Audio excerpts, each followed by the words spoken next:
বুটমুড়ি বেচতেছে, দোকানদারি করতেছে, ব্যবসা করছে, কোনো এহসাস অনুভূতি যে আমি যে একজন মুসলমান, আমার যে একটা ধর্ম আছে, আমার যে একজন নবী আছে, আমার যে একজন আল্লাহ আছে, আয় হায় হায় হায়, তার মাথার মধ্যে শয়তানে এমন মুতা মুতছে, তার কলিজার ভিতরে শয়তানে এমন ফেসাব করছে, এই জানোয়ারের কলিজার ভিতরে, চেহারার ভিতরে একটু ভাঁজও পড়ে না, লজ্জার একটা অনুভূতিও জাগে না, শরমও লাগে না যে কি রে, আমি মানুষ নি না জানোয়ার, আমি মানুষ না জানোয়ার। আমার তো স্পষ্ট কথা,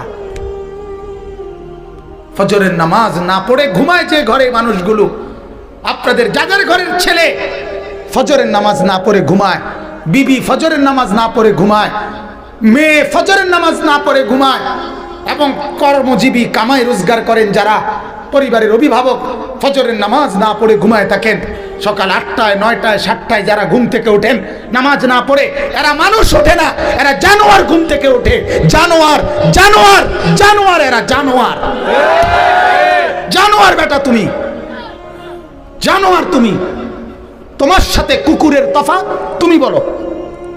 দাঁড়াও মিয়া, এখন দাঁড়াও, দাঁড়াও, তুমি বলতে পারলে আমি সাইরে দেবো মাইক, নেমে যাবো আমি, দাঁড়াও।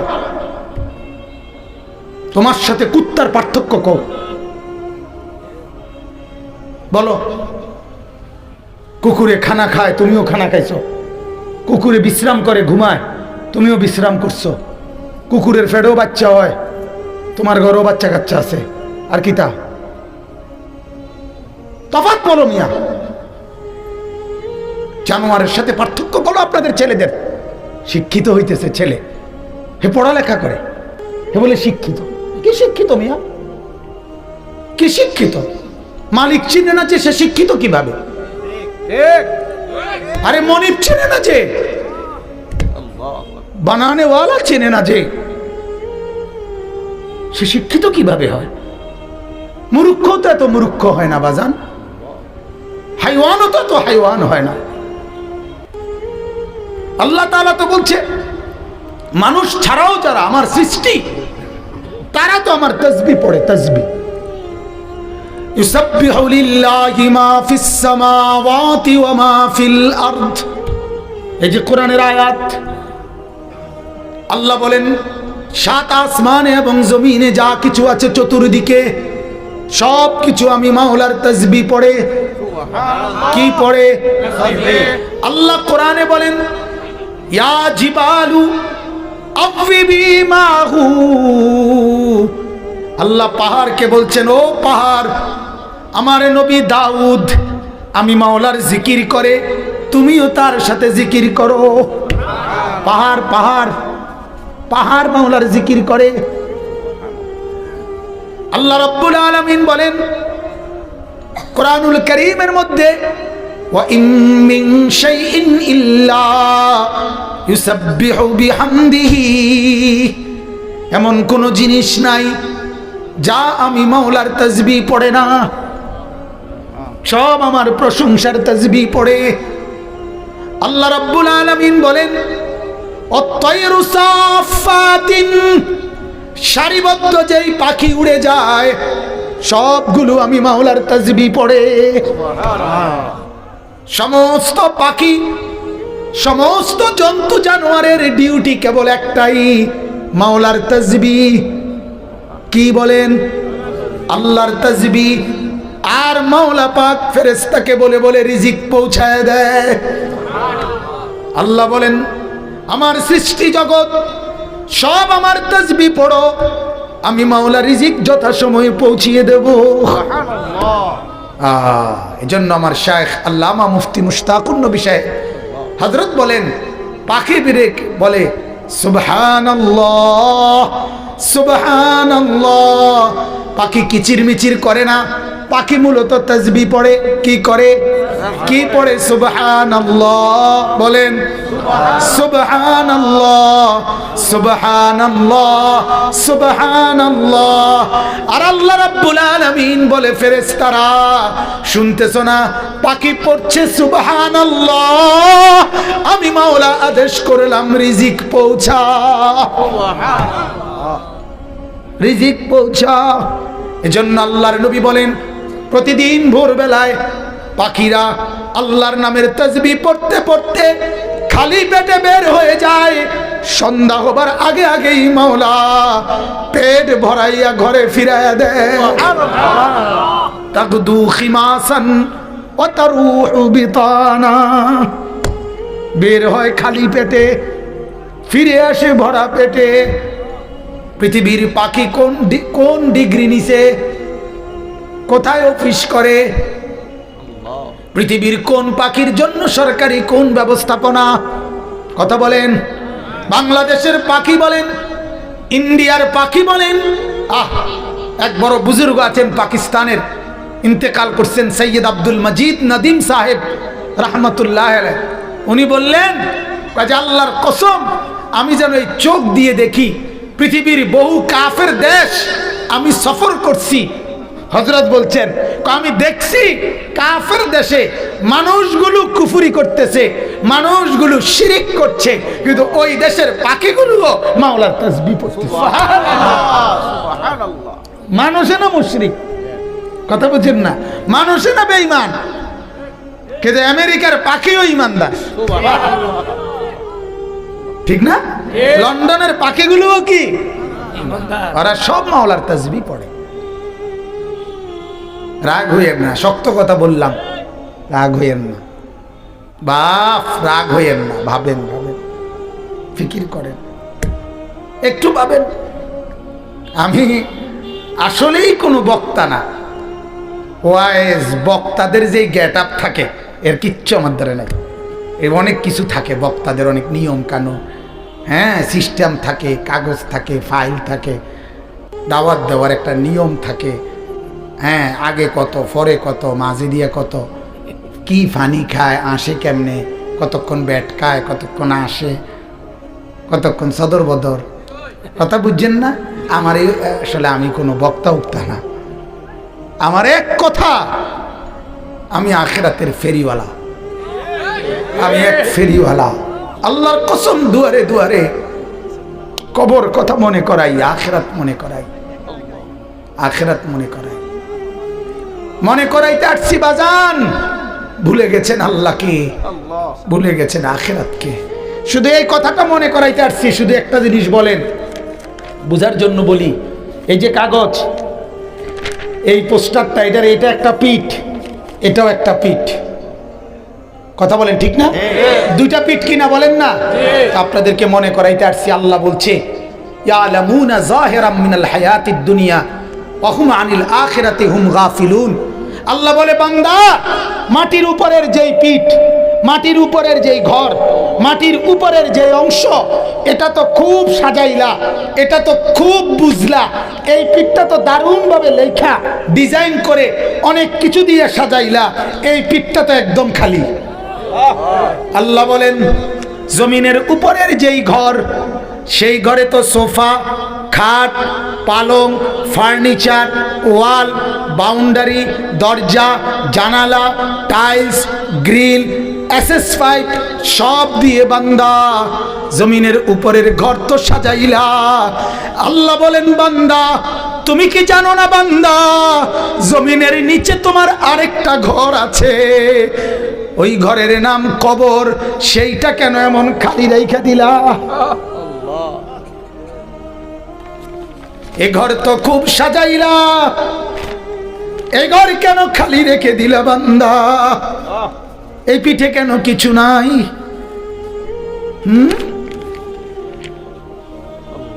বলেন, ভাবেন আধা মিনিট, জমিনের উপরের ঘর কেমন সাজাইলেন, জমিনের নিচের ঘর কবর কেমন সাজাইলেন। এবার আল্লাহ বলেন বান্দা, যে ঘর তুমি জমিনের উপরে সাজিয়েছ, আমি মাওলা বলছি বান্দা, এই সবটা সাজগোজ মিলে যা করছো, এটা মূলত খেলনা। কি খেলনা? ওমা হাদিহিল হায়াতুদ দুনিয়া ইল্লা লাহবুন ওয়া লাইব। আল্লাহ বলেন দুনিয়ার জীবন মাটির উপরের এই জিন্দেগি, 60 বছরের এই জিন্দেগি, এটা তো আমি বানাইছি। আমি কে? আসমান কে বানিয়েছে? জমিন কে বানিয়েছে? এ দুইয়ের মাঝখানে যা কিছু এগুলো কে বানিয়েছে? আল্লাহ বলেন বানাইছি আমি, কাজে জানিও তো আমি। যে বানাইছে সেই তো জানে কি বানাইছে, ঠিক কিনা বলেন? কথা বলেন তো। বানানেওয়ালা আল্লাহ, তিনি বলেন আমি বানাইছি এটা খেলনা, আর আমনে কোন না এটাই আসল। পাগল কারে কয়? বেকুব না তুমি? কথা বলেন না কেন? মালিক বলে এটা কি বানাইছি? খেলনা। হেতে কয় না এটা আসল, না এটাই আসল, এটাই আসল। আল্লাহ বলে আমি বানাইছি খেলনা। আসমান আমার খেলনা, জমিন আমার খেলনা, চন্দ্র সূর্য আমার খেলনা। এজন্য একদিন ইসরাফিলকে ফু দিব, খেলনা ঘর ভেঙে ফেলবে। ইজাস সামাউন ফাতারাত, আসমান ভেঙে ফেলে দিব, তারকারাজি ফেলে দিব, জমিন রেজা রেজা বানায় ফেলবো, পাহাড় তুলার মতো উড়ায় ফেলবো, সাগর নদীর পানিগুলো সব উত্তপ্ত টকবগে পানির মতো উথরাইয়া সব আমি বাষ্প বানায় ফেলবো, কিচ্ছু থাকবে না। খেলনা যে। আগের দিনের বুজুর্গরা কায়দা কায়দা বলতেন, ছোট্ট বাচ্চা, আমরাও তো ছোটবেলায় অল্প কদ্দুর মাটিতে ঘর বানাইতাম, ছোট ছোট ঘর। এরপরে জামাই বউর বিয়ে দিতাম, এরপরে দেয়া রান্না বান্না হইতো, তারপরে দেয়া কচুর ডান্ডা কাইটা তো গোস্ত, এরপরে যে সুরকি, ইটের সুরকি দিয়ে দিয়া তরি তরকারি বানাইতাম। এরুম বানাইয়া ঘর বানাইছি, বিয়েও দিছি, মেহমানদারিও চলতে আছে। কিছুক্ষণ পরে মা ভিতর থেকে ডাক দিছে, আনিস এদিকে আয়। একটা টান দিয়া সব হালাইয়া দিয়া মার কাছে দৌড় দিয়ে চলে গেছি। কেন ভেঙ্গে ফেললাই ঘর? এই যে খেলনা যে। রব্বুল আলামিন বলে 60 বছরে যা সাজাইলা, আমি একদিন মালাকুল মউতকে পাঠিয়ে আমি ডাক দিব, আনিস চলে আয়। তো খেলনার সব কিছু রেখে তুমি একাই চলে আসবা, একাই। সোফাও সঙ্গে আসবে না, খাট পালং সঙ্গে আসবে না। অতএব বন্ধু, যার কলিজার ভিতরে বুঝ আছে, যার দিলে বিবেক আছে, আল্লাহর নবীর এই হাদিস মামুন সাহেব বলছিলেন, এটা যদি ঠিক থাকে সব ঠিক আছে, এটা যার নষ্ট হয়ে যায় সব নষ্ট হয়ে যায়। কলিজা যার বেঁচে আছে সেই কেবল বেঁচে আছে, কলিজা যার বেঁচে নাই সে তো মূলত বেঁচে নাই। ইজা সালাহাত সালাহাল জাসাদু কুল্লুহু।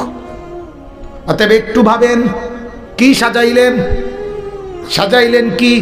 খালি রাখলেন কি? খেলনা সাজাইলেন, আসলটাকে খালি রেখে দিলেন। ইন্নাদ দারাল আখিরাতা লাহিয়াল হায়াওয়ান। আল্লাহ বলেন আখিরাতের ঘর, জান্নাতের ঘর, ওইটাই জীবন, ওইটাই কি আসল? এটা খেলনা। এটা কি? গত 2 দিন আগে আমার এক ছোট ছেলে 5 বছরের, ওই আমার 2টা প্রাইভেট কার আনতে বলছিল, কিনতে। আমি 2টা প্রাইভেট কার কিনছি, আমার গাড়িটার মধ্যে করে নিয়ে গেছি। 2টা প্রাইভেট কার, একটা পলিথিনে লইছি 120 টাকা দিয়া, নিয়ে হেতারে দিছি। কোন তো কি? কথা বলেন না, বলেন তো কি? খেলনা। এগুলো কি? 140 টাকা দিয়া একটা বেকু কিনছি, বেকু, বেকু মাটি কাটে যে বেকু কিনে হেরে দিছি। কি এটা? খেলনা। ঠিক এমন আল্লাহ বলে, বান্দা 10 তলা বিল্ডিং বানাইছো, না না খেলনা, খেলনা। এক সেট সোফা, খেলনা, খেলনা না এগুলো। আসল কই?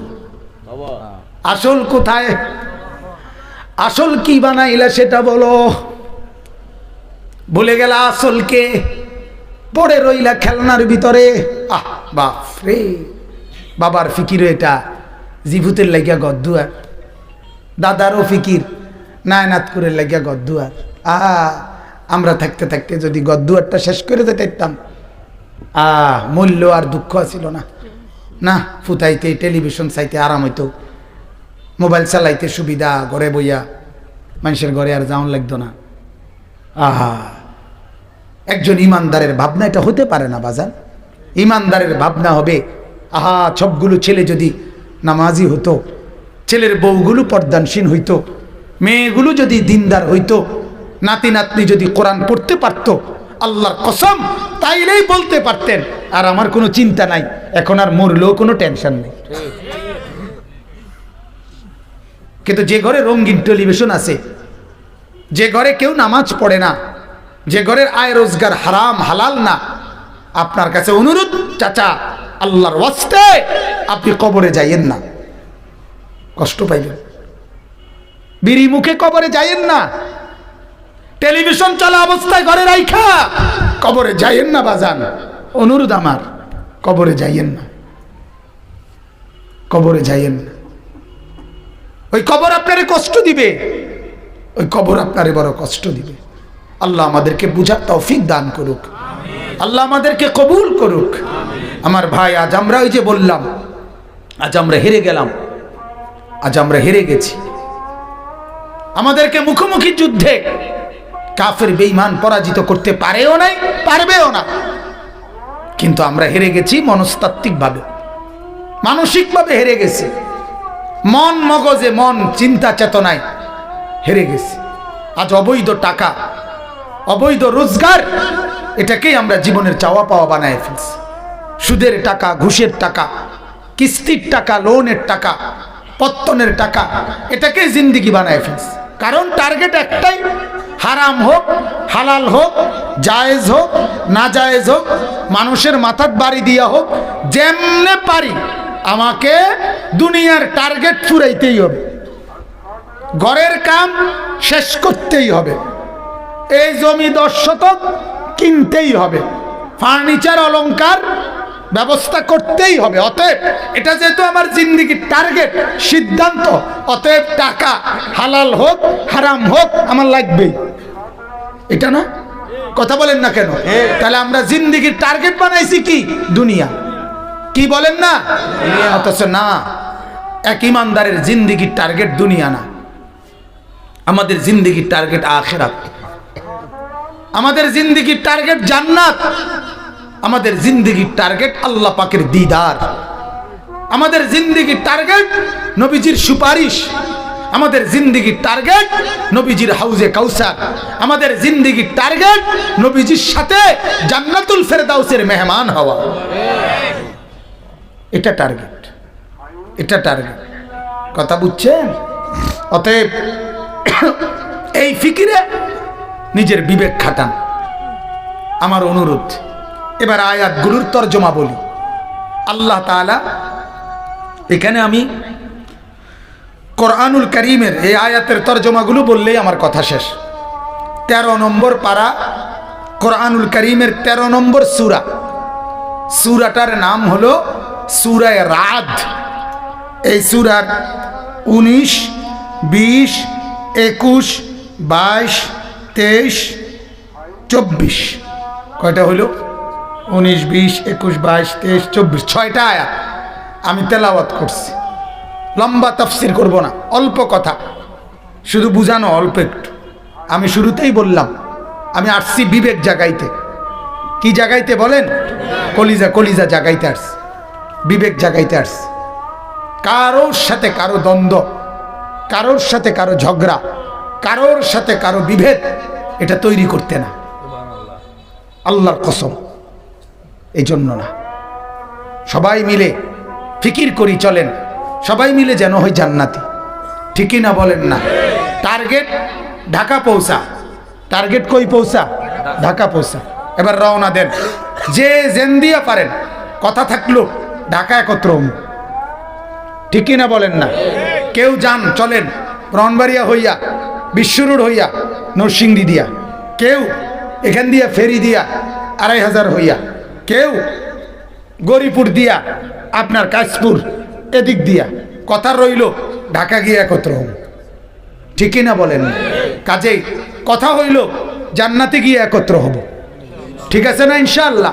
এজন্য এ কথার উপরে সিদ্ধান্ত নেন, জান্নাতে একত্র হব। আপনি উনার লগ ধইরা ঠিক আছে, আপনি উনার লগ ধইরা ঠিক আছে, আপনি উনার লোক ধইরা ঠিক আছে, আপনি আমার লোক ধইরা ঠিক আছে, কথা রইল একত্রে 4 জন চলতে থাকি যেন মিলিত হই জান্নাতে। কথা বুঝছেন না? এটা হলো টার্গেট, এটা হলো উচিত, এটা হলো ইনসাফ। কাউকে ফেলে না দেওয়া। ইমানদার তাকে বলে যার কলিজায় এটা যে আটলান্টিক মহাসাগরের ওই পারেও যদি কোনো মানুষ থেকে যায় সে যেন আমার আল্লাহকে পেয়ে যায়, সেও যেন আখিরাত পায়।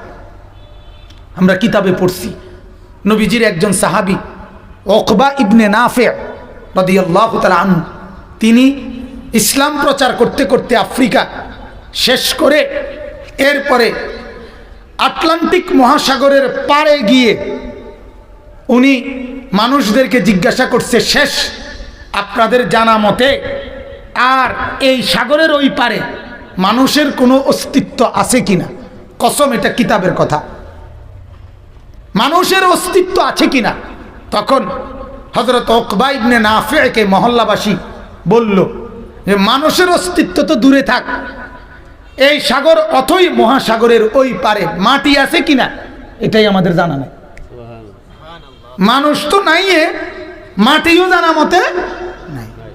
এরপরে আশ্চর্য শুনেন, ওই সাহাবী উকবা ইবনে নাফি নিজের ঘোড়া যেটার মধ্যে উনি ছিলেন, এই ঘোড়ার সামনের 2 পাও কিতাবে লিখছে উনি পানিতে আটলান্টিক মহাসাগরের পানিতে ভিজাইছেন, পাও দুটোটা ভিজাইয়া চুবাইয়া এরপরে আল্লাহর কাছে হাত তুলে বললেন, আল্লাহ তোমার এই বান্দারা সাক্ষী দিছে আটলান্টিক মহাসাগরের ওই পারে ওইখানে আর মাটি নাই, আর মানুষের অস্তিত্ব তাদের জানা মতে নাই।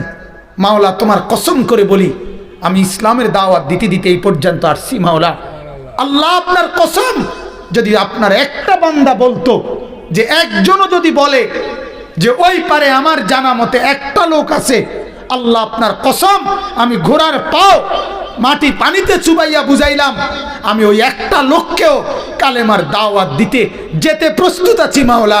কিন্তু ওরা বলছে আর নাকি লোক নাই, এই জন্য থেমে গেলাম, নাই তো আমি যেতাম। এই হলো ইমানদারের মিশন, এই হলো মুসলমানের মিশন। আজ লাখ লাখ যুবক নামাজ পড়ে না বাপ, এদেরকে কে নামাজি বানাবে? ফেরেশতারা এসে, ঠিক না? কে বানাবে? আজ হাজারো মা বোন বেপর্দার উৎসব বহায় দিচ্ছে, এদেরকে দিনদার পর্দানশীল কে বানাবে? বলে না, কেউ ফিকির না করলে হবে? এমনি এমনি এই সমাজ এমনি বদলে যাবে? লক্ষ লক্ষ যুবক মদ, গাঁজা, ইয়াবা, ফেন্সিডিল, মাদকাসক্ত কি পরিমাণ! বাংলাদেশের কোন ইউনিয়ন এখন আছে যেখানে মাদকাসক্ত নাই, নেশাখোর নাই? আশ্চর্য! আমরা এত বড় ভাগ্যবান দেশে বসবাস করি, আমরা ভাগ্যবান। আমাদের দেশের বুদ্ধিজীবীরা গত 1 সপ্তাহ আগে বাংলাদেশের শ্রেষ্ঠ বুদ্ধিজীবীরা কিছু বুদ্ধি দিছে, সরকারের কাছে বুদ্ধি পেশ করছে যে বাংলাদেশের সমস্ত দোকানপাটে আপনার সর্বত্র, শুনছেন না, এটা খোলামেলা সবখানে মদের যত জিনিস স্বাভাবিকভাবে বিক্রয়ের অনুমতি দেওয়া হোক, যাতে খোলামেলা বিক্রয় করিলে এরপরে কিনতে গিয়া শর্মে আস্তে আস্তে কিনতো না, নেশা কমে যাবে। অসাধারণ বুদ্ধি,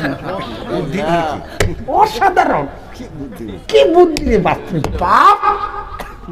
মানে কি কইতাম আর, এরকম একজন বুদ্ধিজীবীর আমরা এনে যদি খাড় করে দেখতাম যে আমনি কদ্দুর বুদ্ধিটা কন, মানুষের দ্বারা গছেনি কদ্দুর চান,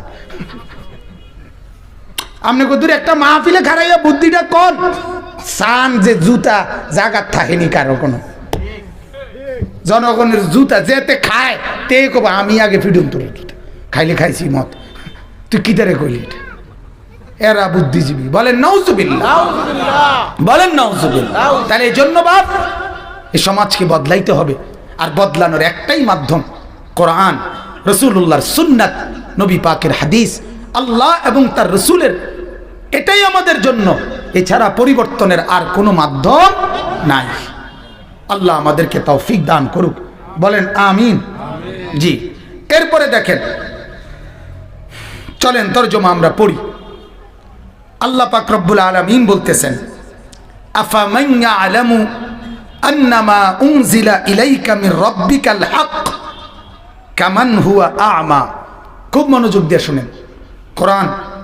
আল্লাহ তাআলা বলেন, ও নবী, দুইজন লোক, আমি আল্লাহ তাআলা তাদের পার্থক্য বলতেছি।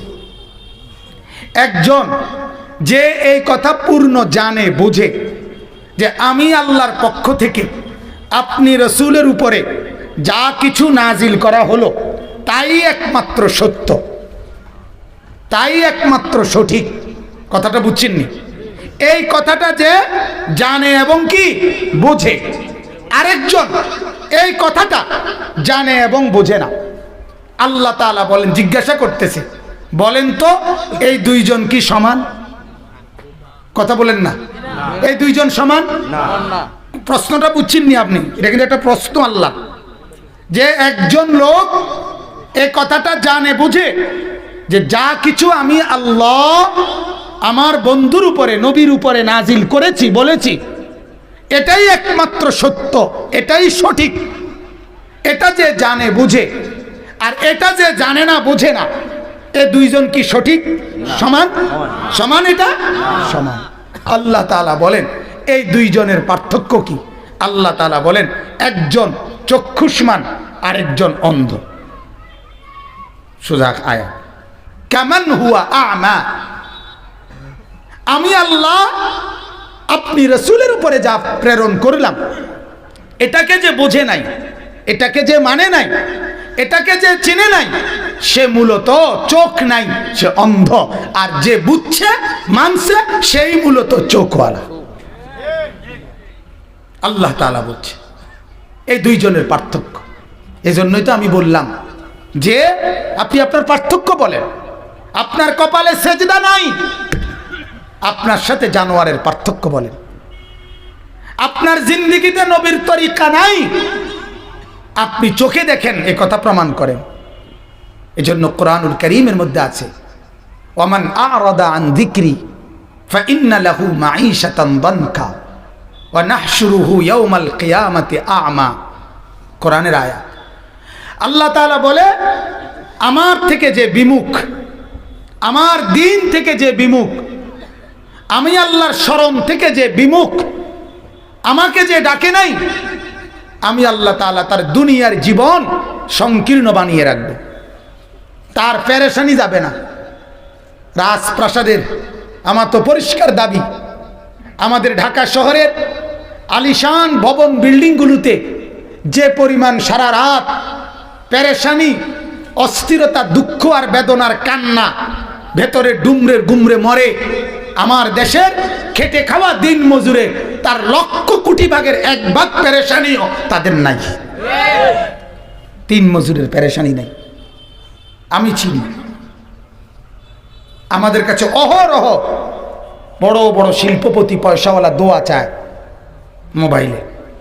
ওই যে আমগো ওয়াজ এই মোবাইলগুলোতে ওই যে এগুলো দিয়ে শোনে, এখন শোনার কারণে অহরহ কাইন্দা কাইটা দোয়া চায়। এক একজনের পেরেশানি বললে নিজের কাছে আফসুস লাগে, যে আহা, এত বড় কোটিপতি এত অসুবিধায় আছে, কাঁদে। আবার একজন ভদ্রলোক বলছে, হুজুর দোয়া করবেন, আমি একটু ঋণী আছি। হ্যাঁ, বড় শিল্পপতি, ৭,০০০ কর্মচারী ওনার, ৭,০০০ কর্মচারী ওনার কোম্পানিতে। আমি বললাম, কয় টাকার ঋণ? মানে দোয়া এমনি কইলাম, আরে আমার ঘনিষ্ঠ মানুষ। হুজুর ৯০০ কোটি টাকা, ৯০০ কোটি টাকার ঋণ, লোন। আমি তখন বললাম, ভাই, রসিকতা করে বললাম যে আমার পক্ষে ৯০০ কোটি টাকার দোয়া, এটা আমার মতো হুজুর, এটা হুজুরও লাগবে হয়ে জাতের, এটা আমার মতো দেড় বইরে হুজুর দিয়া আমি সর্বোচ্চ নাহলে ২০-৫০ হাজার টাকার দোয়া করতে পারি আমার শরীরের হারে। কিন্তু আমি ৯০০ কোটি টাকার দোয়া করতে যে পরিমাণ মোড়া তাজা হুজুর দরকার, ওই যে দেওয়ান বাগিয়া ছিল যে রুম, তার মতো এরুম যদি একটা শৈলওয়ালা